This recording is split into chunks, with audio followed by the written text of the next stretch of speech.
Insurance professionals work hard every day to keep people safe. But as technology transforms the industry, how can insurers protect not only their clients, but also themselves from ever-changing cyber risks? My name's Elizabeth Blossfield, and I'm the host of the Insuring Cyber Podcast, a bi-monthly look into how the world of cyber and the business of insurance are connected. Hi, everybody, and Happy New Year. This is our first episode of the Insuring Cyber Podcast for 2024, and it's a really good one. I have a guest who's speaking about the way that cybersecurity and cyber risk as it relates to insurance is changing and what to expect in 2024. Dr. Magda Chelly was first on this podcast in October of 2021, talking all about her work to bring more women into the field of cybersecurity.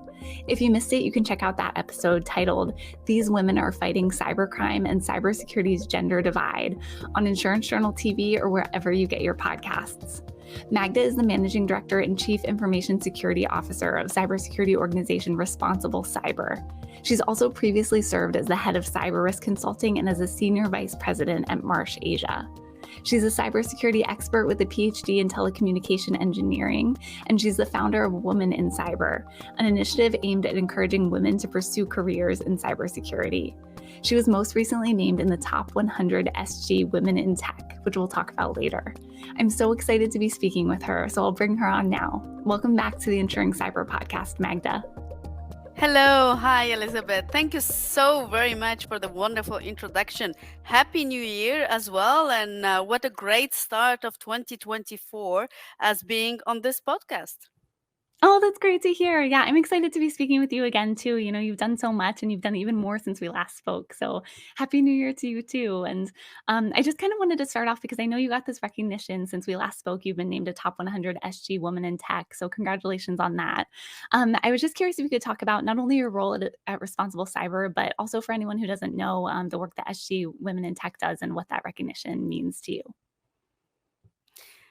Absolutely. Thank you very much, Elizabeth, for bringing this topic as a first question. Of course, diversity, like you mentioned, is very important for me, and especially recognizing women in technology that have made an impact or are trying to make an impact is definitely an important, not only initiative, but as well, it does really make an impact and help to build role models for future professionals in our fields. So, SG Tech is an initiative that is actually launched in Singapore, and it's every year trying to recognize women in the field that are making something work. It might be their own successes, it might be other initiatives that help change the not only technology in general sector, but really provide something valuable. And that can be from building, specific chapters around diversity to their own work in companies to entrepreneurship. So we have a lot of women every year that have been recognized for that. And it's an initiative that is led by the governmental agencies in Singapore. And because of that, I will leave the audience checking the official website of IMDA, which is the organization in charge of that, to check and read about all the initiatives that they run for this diversity, but as well to ensure that they can understand the details of those who got the award. And again, I'm not the only one. There are 99 more women, all of them based in Singapore, that can either be Singaporean or living in Singapore from other countries, that made a difference, that made something that impacted the technological industry, not only cybersecurity, but as well our broader sector. So I would say it's a fantastic example how a country can make a change, because one of the reasons why we, for example, don't have a lot of diversity in cybersecurity is the lack of role models. And by doing this kind of promotions, in that sense that we celebrate successes, we're actually showing how diversified those profiles can be and how many women are actually making something around this technology domain, around cybersecurity. And it makes a very big impact on the younger generation, Gen Z, like we call them, and it encourages more women into the field. So I definitely encourage anyone who is listening from other countries to maybe think about such an initiative if it doesn't exist yet.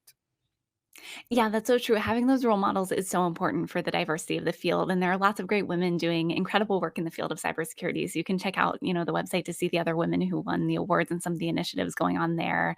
And I know at Responsible Cyber, you have some great initiatives going on too.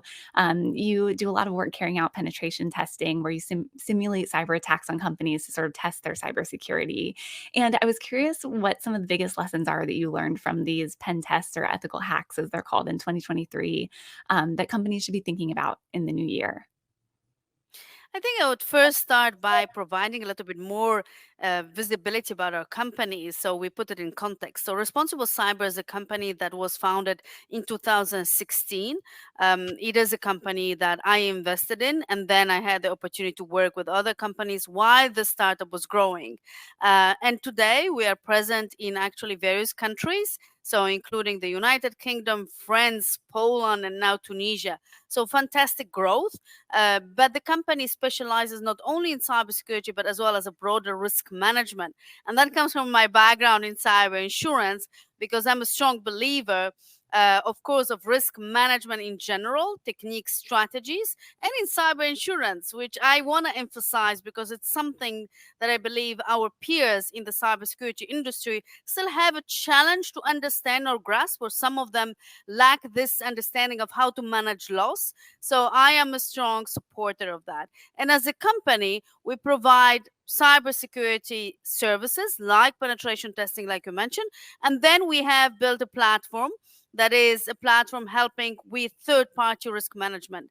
And I will touch base on this topic specifically afterwards, but I don't want to diverge from the main question, which is what are the main lessons? So, of course, when we have a client asking us to simulate a cyber attack, they might request a simulation on different assets. It can be a simulated cyber attack on their website, on their e-commerce, on their network. It depends what area they're concerned of, or let me put it in more risk related perspective, what asset might bring the bigger risk. Like, for example, if it's an e-commerce website, if that website goes down, the company might lose a lot of money. So they might want to ensure that they test it and stress test it for any kind of potential weaknesses that hackers might, of course, take advantage of. So they fix them before the malicious guys do. And penetration testing is there for that. So, specifically trained professionals in cybersecurity, which you call ethical hackers, penetration testers, they will perform this specific simulated attack with them the scope defined, and they will try to find all the possible weaknesses and generate a report for the clients. Now, I think from the client perspective, sometimes one of the biggest surprises that there most commonly always will be weakness found. And the sometimes it is a surprise, like, how come? Does this mean that my team didn't do a good job and I need to hide it, for example, from a management? I'm making it very unfiltered. It's not the case, because it is actually like a very good exercise to ensure that you find those weaknesses before the bad guys. And every single one of us, no matter of how diligent we can be in our work, can make a mistake, can forget something, might be something even outside of our own control. And penetration testing is not an audit that will actually look at have someone done their work wrong. It's on the contrary a very good way to ensure that there is a kind of double check that we can fix, and we don't forget any mistake, any gap that we might have not seen before.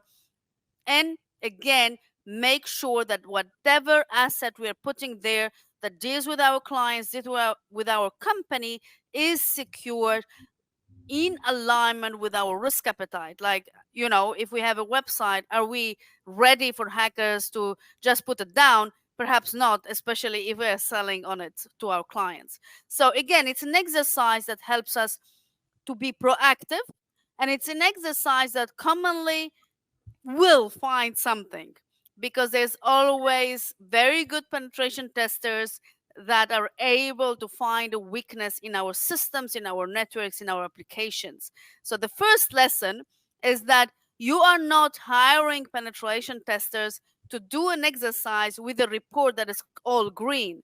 The objective is to find as many weaknesses as possible, and the more the better, I would say, because then you know that the penetration testers are really good, and they are as good as perhaps the bad hackers. So this is the first point. Expect finding, and if you don't have those findings, expect, to maybe search for other companies, maybe try to find or go for what we call bug bounties, which are actually freelancer hackers that might go even deeper into the application or system, search for vulnerabilities or weaknesses, because at the end of the day, a penetration testing is only within a specific scope, and you pay only for a particular time frame. So if a cyber security professional or an ethical hacker won't find anything within 5 days, that's it, you will get a limited report. But the bad or malicious hackers might have unlimited times, so they can actually hack for, let's say, 1 month if they believe that their findings might be worth a lot of money.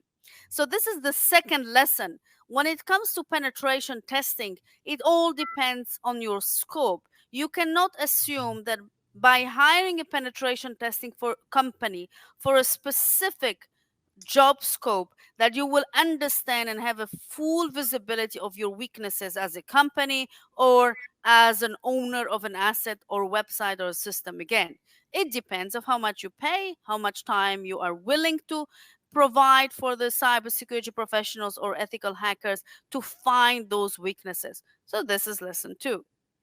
Now, lesson 3, I like to answer questions like this in 3 points. So we talked about the definitely the penetration testing as a way to find weaknesses. We talked about the fact that it's still limited as you pay in the scope. And I would say the third point is as well, you get what you pay for, right? So if you are expecting as a company to have very experienced penetration testers, similar ethical hackers, like really well trained hackers in general, you cannot expect to put, for example, a budget of $250 on a penetration tester. Everything has a price, and the price of very well trained ethical hackers is as well much higher. There are tools online that allow to find weaknesses in systems, in applications automatically. That is not ethical hacking, that is not penetration testing, that's vulnerability assessment. And that can be very cheap and can be done automatically. A real hacker, a good one, will go beyond that and exploit or use those vulnerabilities and really prove that they can be actually used to compromise the application, compromise the system. So this is the third basically lesson.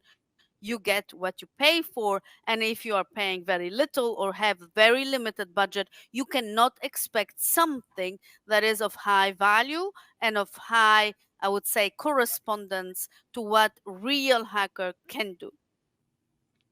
Yeah, that's an important point. And we hear it all the time on this podcast that you really get what you pay for in cybersecurity, and you have to really work it into your budget because it's so important. And I think those are three really important lessons that you've shared. And it's important work that you're doing, especially right now, with so much changing in cyber. And I know that you're someone who has your finger on the pulse of what's going on in cybersecurity and cyber risk all the time. So I was curious to check in with you, now that we're in a new year, what's new in the world of cyber risk? I know ransomware has been talked about for several years. Is that still something people should be concerned about, or are there any new risks that are on the horizon this year? So, ransomware has been known since a while, of course. Since several years, we have seen an increase, and it affected tremendously the cyber insurance industry due to the high demand for ransom.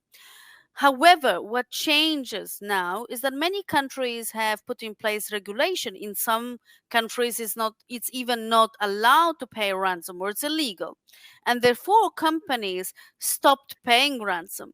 So cyber criminals have found other ways. We call it double extortion or even triple extortion, where instead of just encrypting the data and blocking it, they will steal data, or they find other ways to make sure that companies have no other ways but pay the ransom in order to actually get access to their data.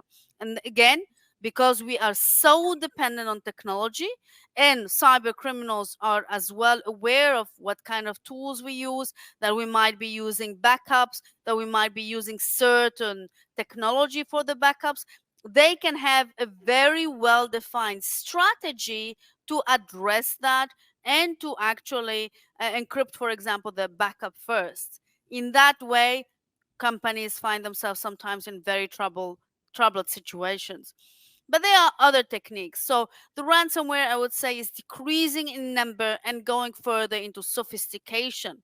But if we look at cyber attacks in general, of course, with the increased use of AI and Gen AI, what we see extremely successful are the very advanced phishing attacks. So, phishing is when you are sending an email, most commonly. It's one of the techniques. You will send an email and try to manipulate the audience into clicking on a link or basically opening a file or something like that and entering your credentials. Now, with Gen AI and general artificial intelligence, we are seeing tools that allow us to take a better approach to this phishing.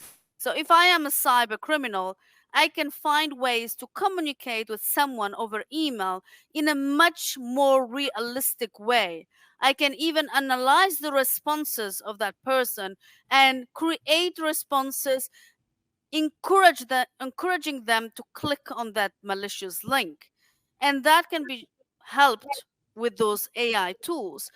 So I think that's much more challenging nowadays because, of course, it still remains the fact the first way to get into a company is to compromise the normal user, and there's it's a very very big challenge to try to raise the awareness of, let's say you are a company of 50,000 employees, raise the awareness of every single person and ensure that no one is actually falling victim to such manipulation that is very, very realistic.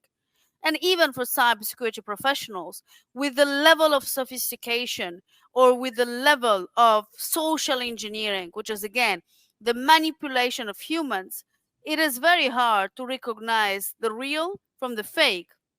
We actually should go back to paper and pen, of course, as a joke, but that would be the only way where we are 100% sure that our employees would not click on a link. Otherwise, we need always to assume that there will be someone clicking on a link and there will be someone who will fall victim of such an attack.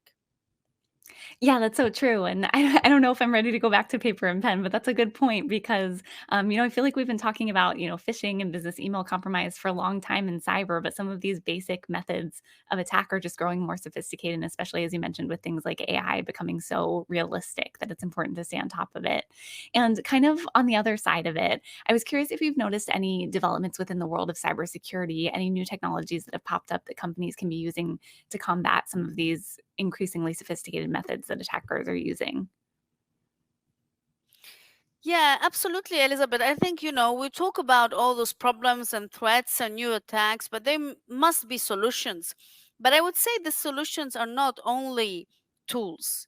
So, first and foremost, what is really important for companies is to understand that no matter what they do, with the increased use of technology, a cyber attack is inevitable. Now, what makes a difference between one company versus the other is how long a company will take to recover or even detect that something happened. And that is the biggest difference. And it makes a difference as well for cyber insurance, right? If the recovery time is 3 months versus the recovery time is 1 week, the business interruption costs and the business interruption losses are not the same. So, I would say first, the solution is to really already understand that detection and recovery are mandatory aspects or areas of a successful cybersecurity strategy. We cannot only assume that protective measures are enough. Nowadays, if a company doesn't have this detection and incident response in place, they are actually on the losing side already.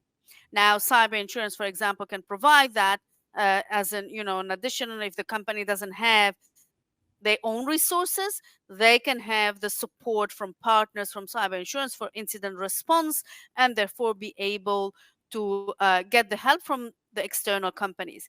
But the detection means that those companies have the means and resources to find out very quickly if there is something strange happening within their word or environment.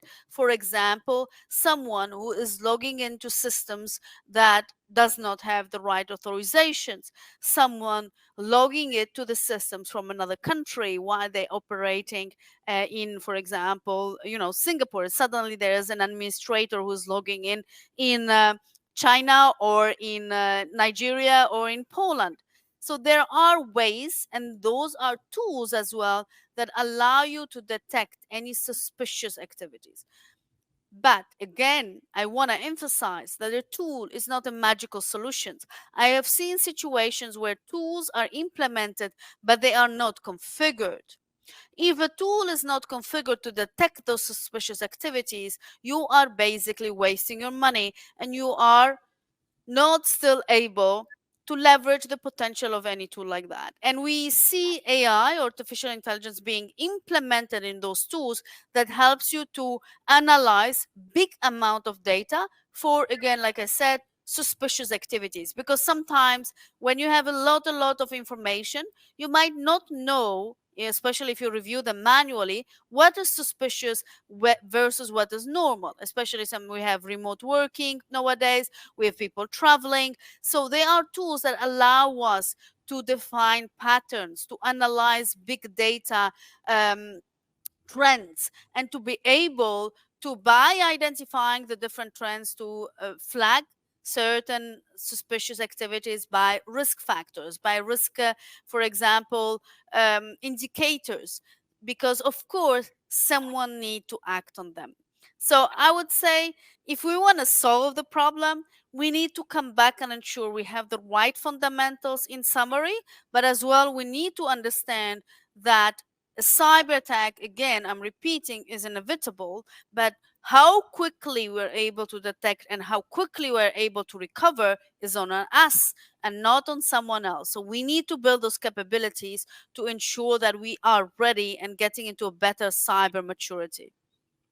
Yeah, that's an important point about that quick response. And that's some helpful advice about what companies can do to sort of put a plan of action in place in case of a cyber attack, because as you said, they're becoming inevitable these days. And I'm curious also, you've done so much. You're a chief information security officer and an executive within cybersecurity. You've also worked on the cyber insurance side. And I'm curious from your experience on the insurance side, what should executives at insurance companies be thinking about so that they can be prepared to respond quickly in the event of an attack on their insureds, but also to keep their own companies safe because we've seen that insurers are vulnerable to these attacks as well. This is a very interesting question, and I definitely think there should be more collaboration between cyber insurance companies and the insured. Often, the insurance do not realize how much support they can get from their cyber insurance companies. For example, I mentioned previously the incident response support. A lot of companies do not have the budget, they do not have the resources internally to have an important incident response team. So they should leverage that. But I'm a little bit diverging. So I go back to the question specifically, and how to ensure that we keep the insured secure. Well, first, to make sure that rather than doing a just check the box exercise, that we understand the context of operation of a client. So a client who might be an insured, right, n- has a context. A company isn't operating in the same way if they are in manufacturing, like a company in financial industry, like a company operating in e-commerce. But as well, the regulatory requirements might not be the same. So or when I was actually as well assessing those companies, I would really pay attention to the context, because that's where I can understand what are the assets that are the most important for the company, and where actually they might lose the most of money if they are attacked. So business interruption costs or losses are directly linked to that.